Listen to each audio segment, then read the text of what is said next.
Continuamos con noticias Globovisión Internacionales abordando lo sucedido este domingo con respecto a la investidura de Gustavo Petro como presidente de Colombia. Tenemos un invitado para analizar lo que ha sido esta investidura y queremos invitar de una vez con nosotros a Manuel Alejandro Reiranen, profesor de la Universidad Externado de Colombia. Muy buenos días, gracias por acompañarnos. Muy buenos días, Trina, y muchísimas gracias por su invitación. Bueno, hay una importante expectativa en cuanto a la gobernabilidad de Gustavo Petro. Tiene grandes expectativas, habla de reformas tributarias, de reforma sobre la salud, también ha hablado de la educación, del transporte público. ¿Todo esto será posible en 4 años? Trina, creo que Gustavo Petro tiene dos capitales políticos, uno en el Congreso, como usted lo menciona, y otro capital político en las calles. No hay que desconocer que la sociedad colombiana muestra el desgaste de las políticas económicas y sociales que se han implementado.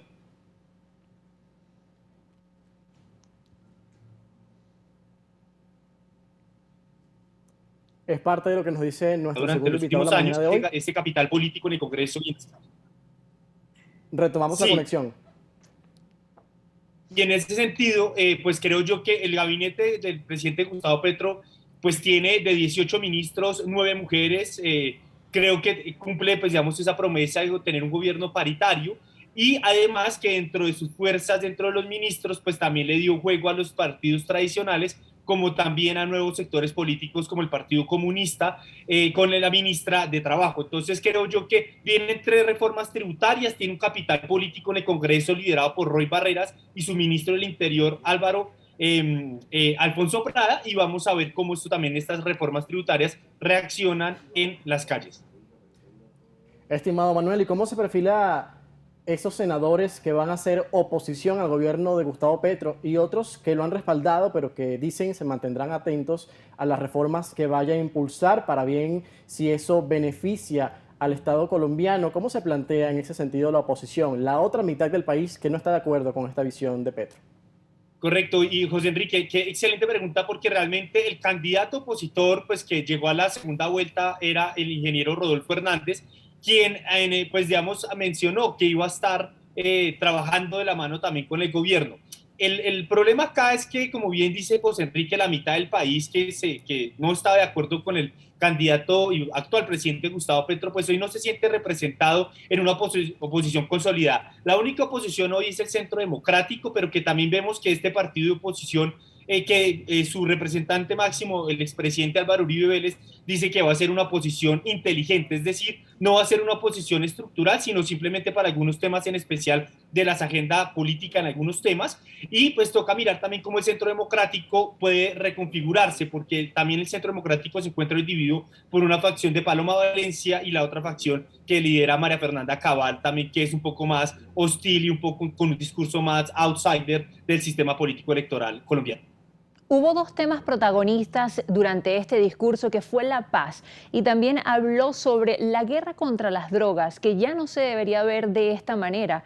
¿Cuáles serán exactamente esas posibles políticas que tome Gustavo Petro con respecto a la paz y las guerrillas y con respecto a las drogas, que mencionaba sobre todo a Estados Unidos?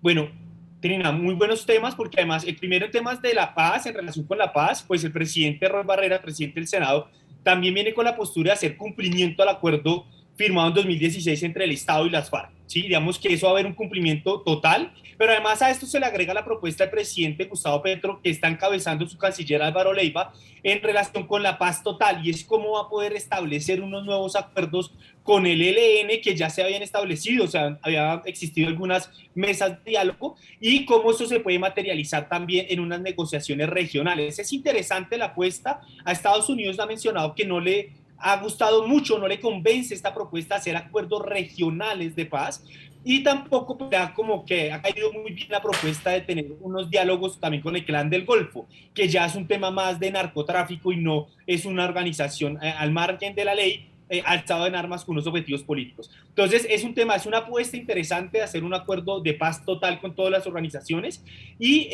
pero que va a tener dificultades. En el caso digamos, del tema del narcotráfico, es también un tema que a los estadounidenses les genera algo de polémica, porque digamos que el Plan Colombia no ha funcionado realmente. La producción sigue aumentando, el consumo en Estados Unidos es impresionante y no ha habido una regulación.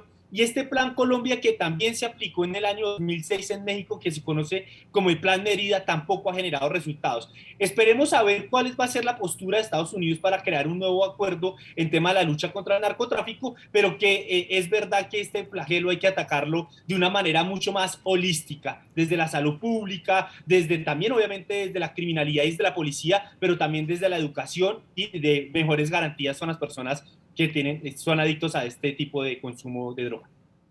Manuel, y en este sentido, ¿qué rol entran a jugar los países vecinos, los países de la región, que incluso algunos se han propuesto para que sean sede de nuevos acuerdos de paz que se puedan firmar con el gobierno del presidente Gustavo Petro y los grupos armados, además de esas relaciones internacionales que pudieran cambiar o que se mantienen con ciertos aliados de Colombia?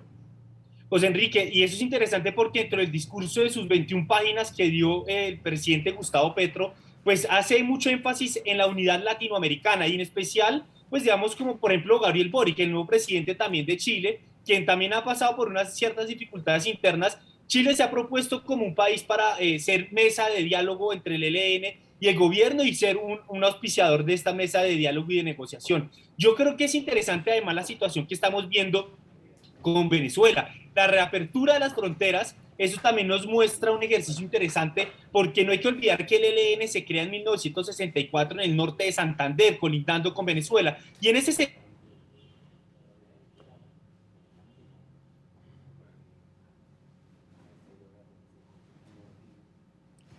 Estamos retomando la conexión con nuestro invitado de la mañana de hoy también, que menciona puntos interesantes en cuanto a la política internacional y exterior que nos presenta el nuevo gobierno del presidente Gustavo Petro. Nos acompaña Manuel Alejandro Rairán Cortés, analista también y es docente investigador de la Facultad de Finanzas, Gobierno y Relaciones Internacionales de la Universidad Externado de Colombia, que nos acompañaba hoy para analizar lo que ha sido ahora esta investidura de Gustavo Petro y cuáles son esas expectativas que nos dejará ahora en los próximos 4 años Gustavo Petro, y esto lo seguiremos abordando luego de la pausa.